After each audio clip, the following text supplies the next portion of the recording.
Salut à tous et à toutes, j'espère que vous allez bien. Aujourd'hui, on se retrouve pour une toute nouvelle vidéo où je vais raconter l'histoire de Five Nights at Freddy's, enfin plutôt, l'histoire qui a inspiré Five Nights at Freddy's. Par avance, je tenais à m'excuser par rapport à quelques problèmes dans cette vidéo, que ce soit la qualité auditive ou bien par rapport au fait que je renifle car je suis putain de malade. Bref, jingle.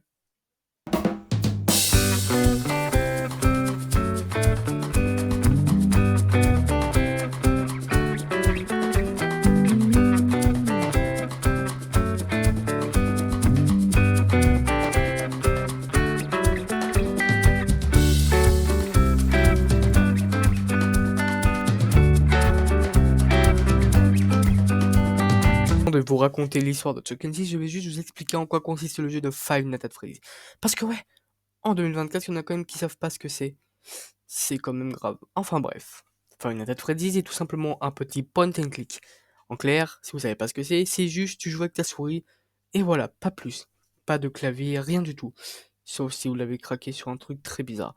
Enfin bref, vous avez trois objectifs. Le premier, qui est de surveiller les caméras. Parce que ouais, il y a des petites peluches, enfin... Ouais, non, c'est pas des peluches. Ils veulent vous bouffer la gueule. Ouais, en fait, vous êtes un gars d'un nuit qui doit rester 5 nuits. Enfin, ça, c'est ce qu'on va croire, mais en réalité, on va rester 7 nuits. Enfin, ça, c'est une autre histoire pour un autre temps. Puisque, ouais, on va devoir surveiller ces petits joujoux pour pas qu'ils nous bouffent la gueule. Ça, c'est le premier objectif. Le second, c'est de faire gaffe à la batterie. Parce que, ouais, si tu utilises une caméra, t'as forcément de la batterie. Sauf que même si tu fais rien pendant toute la nuit, parce que c'est la nuit la plus facile, tu bouffes quand même la batterie. Il y aura des explications comme quoi ce serait le ventilo, parce que dans UCN, tu peux éteindre ce ventilo. Ah, j'espère que le mec était vraiment en été, sinon, il est vraiment con. Et il y a aussi une dernière chose à faire qui est de surveiller les portes. Parce que ouais, on a deux portes, à notre gauche et à notre droite, qui nous permet de nous sécuriser. Ouais, c'est notre seule sécurité qu'on a de toute cette nuit, de toute cette semaine. Enfin, il a juste à péter la porte et c'est fini pour nous. Mais bon, apparemment, la sécurité là-bas, c'est pas vraiment ce qui leur importe. Parce que ouais, imaginons que, je sais pas, petit Bonnie tout mignon veut nous faire un bon gros câlin, sauf que toi, t'en as pas trop envie, tu lui fermes la porte à la gueule. Mais tu te dis, tiens, comment je sais s'il est parti ou non? Eh ben, t'allumes la lumière et tu vois son gros boule. C'est pas une blague, tu vois les os de son boule. Le mec en a rien à foutre, voilà. Bref, trêve de bavardage. Personne ne dit ça, plus jamais je le redis. Je vais à présent lire ce que Lucas a écrit sur le site qui est Creepypasta. C'est un très très bon site. C'est en gros un Wikipédia. Un Wikipédia. Ça doit être ça, oui. Wikipédia avec des creepypasta. Je vous conseille vraiment fortement. C'est ici que je m'aide un peu parce que je vais pas au mytho que pour trouver des informations autre part, c'est assez compliqué. Bref, c'est parti. En 1993, un employé du nom de Nathan Dunlap s'est fait renvoyer car il ne respectait pas les heures de travail. Bon, déjà le mec, c'est un gros flemmard, un gros feignant. Je dis ça, mais je vais presque jamais en cours. Enfin bref, c'est pour vous que je vais pas en cours, les gars. Ouais, le mec n'a aucun avenir. Pour se venger, il va se cacher dans les toilettes du restaurant. Les autres employés qui étaient dedans faisaient la cuisine. Bah, normal, c'est un restaurant. Vaisselle ou autre. C'est vers 22h05 que Nathan Dunlap va sortir de sa cachette. Oh putain. Armé d'un revolver pour tirer sur ses anciens employés. Le bilan, 4 morts et un blessé grave. Il se fera rattraper puis arrêter par la police grâce aux caméras de surveillance. Eh ben putain, il a pas suivi mes conseils. Qui l'ont filmé le drame? Attends, what? Qui l'ont filmé le drame? Vas-y, je vais pas savoir. Une des victimes de l'attaque sera le gardien de nuit du restaurant. Ça vous rappelle pas quelque chose, vous les gars? Sans blague, ça vous rappelle rien? FNAF... Enfin bref. Dans les années 70, un certain Paul Lewis avait des problèmes psychologiques. C'était un employé d'un autre Chuck E. Cheese, parce que ouais, c'est pas qu'un seul truc, les gars.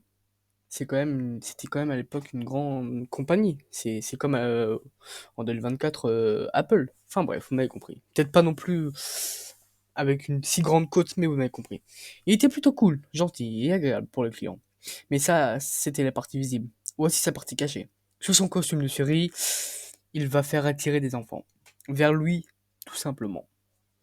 Je parle pas de Louis le prénom, c'est juste que je parle comme ça. J'accentue le U, j'ai dit Suri, voilà. On pas. Vas-y, c'est quoi? Bref. Vers Louis, tout simplement. En leur disant qu'il avait une pièce spéciale avec les plus grandes pizzas du monde, du soda à volonté et autres. Bien sûr, les enfants vont le suivre, tout excités. Une fois les enfants cachés et invisibles aux clients, il leur donne des pizzas et de la limonade avec un petit truc en plus dedans, des sédatifs. Pour ceux qui savent pas ce que c'est des sédatifs, je me suis pas renseigné, mais je vais peut-être me renseigner parce que peur de dire des conneries. Mais ouais, donc c'est bien ce que je pensais. Un sédatif est une substance qui a une action dépressive, excusez-moi, sur le système nerveux central. C'est donc un psychotrope, en plus particulièrement un psycholeptique, et qui entraîne un apaisement, une relaxation, une réduction de l'anxiété. Ok, mais en fait, ça te donne la chiasse, quoi. Pour moi, c'est ça un sédatif, non? Pour moi, un sédatif, c'est genre ça te donne la chiasse. Bref, on va continuer l'histoire. Les enfants, à cause des sédatifs, vont donc s'évanouir. Paul Lewis, content d'avoir fait ça, va faire des pizzas. Ah ouais, d'accord, le mec il fait un meurtre, il fait des pizzas, ok. Non mais ok, why not. Non mais c'est vrai les gars, moi hier j'ai fait un meurtre, puis après je suis parti faire une salade. Mais avec un changement. C'est que la viande, ce sont la chair de ces pauvres enfants tués. Ça me répugne, sans blague.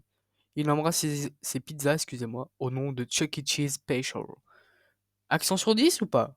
Les clients vont trouver que la viande a changé, sans blague, mais que la pizza restait bonne. Ça me dégoûte encore plus. Jusqu'au moment où un client découvre un doigt coupé au milieu du fromage. Un doigt qui était celui d'un petit enfant. Non mais sans blague, le ref, genre il a cru c'était quoi? Peut-être un bout de saucisse. Genre en mode le mec il trouve un doigt, il est en mode ah ok, bon je vais le manger. Hein. Bref, la police mènera l'enquête avant de découvrir le drame et arrêtera Paul Lewis. Mais sauf que c'est pas tout. Une autre histoire raconte qu'un employé fou d'un Chuck E. Cheese tuera des enfants comme Paul Lewis et cacha les cordes dans les animatronics. Les clients ont remarqué du sang qui coulait depuis les yeux des robots et ont contacté la police. La police, découvrant le meurtre, a arrêté bien sur le fou. A arrêté bien sur le fou. Ça veut rien dire. Ah, voilà. Donc, ça parle bien d'un jeu, celui de Scott Cawthon, qui a créé les jeux Five Nights at Freddy's. Un jeu où on contrôle un gardien de nuit qui doit se protéger grâce à des caméras, des lumières et des portes. D'animatroniques qui veulent sa mort. D'accord, le mec nous met 0, non mais il y a zéro souci. Nous devons survivre 5 nuits sans se faire tuer. Attention, les trailers sont assez violents et oppressants. Bon, pas besoin de vous dire la suite. Freddy lourd, Chica la poule, machin, machin. Tout ça pour dire que l'histoire n'est pas franchement joyeuse. Mais quand on est en train de parler de Scott Cawthon et de FNAF, ce n'est pas le seul jeu qu'il a créé. Parce que oui, il en avait créé un il y a bien plus longtemps que ça. D'ailleurs, il s'appelait Chipper and Sam. Mais si je vous mets une image du perso principal, vous allez penser à Freddy Fazbear. Vous allez me dire, ok Nayar, c'est juste une coïncidence. Eh ben non. En fait, son jeu avait clairement flop, on peut le dire. Mais il y a quand même des gens qui ont joué. Et les remarques étaient plutôt ouais, ça me fait trop peur. Je sais pas. On dirait, il me regarde, il me fixe. C'est vraiment creepy. Et Scott s'est dit, bon, les jeux vidéo d'aventure, c'est pas pour moi, je vais tenter un tout autre registre, les jeux d'horreur. Et c'est là qu'aujourd'hui, en 2024, tout le monde connaît, enfin j'espère, le jeu Five Nights at Freddy's, qui est partie de l'histoire du massacre de Chuck E. Cheese et aussi de Chipper Henson. D'ailleurs, le nom c'était pas que Chipper Henson, c'était une Chipper Henson Lumber Co. Donc ça veut dire qu'il y avait d'autres gens qui participaient. Enfin bref. Tout ça pour dire que Scott n'a pas tout créé de A à Z. Mais ça reste quand même une grande légende. J'espère quand même que cette petite vidéo vous aura plu. Alors, elle n'est pas forcément très longue, mais j'avais envie de tenter un nouveau format de vidéo.